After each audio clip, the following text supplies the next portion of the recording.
ही माहिती नगरपालिका का लपवत आहे? असा कोणता ठेकेदार आहे की ज्याला महानगरपालिका घाबरते?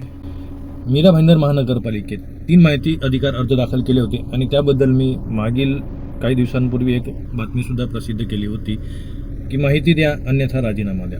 त्यानंतर तत्काळ माहिती देण्यात आली, पण फक्त एकाच अर्जाची. 2 अर्जांची माहिती देण्यात आली नाही. ते कोणते 2 अर्ज होते ते आपण बघूया. एक अर्ज हा आहे,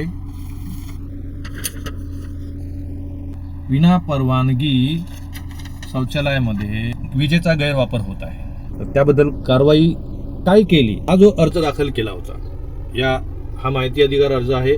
त्याच्या अगोदर मी याबद्दल तक्रार केली होती की गैरवापर विजेचा होत आहे सार्वजनिक शौचालयावर राहणाऱ्या व्यक्तींमार्फत. तर त्यात काय कारवाई झाली, महानगरपालिकेच्या अधिकाऱ्यांनी काय कारवाई केली, त्याबद्दल मी ही माहिती अधिकार मागितला होता, पण याबद्दल माहिती दिलेली नाही. कारण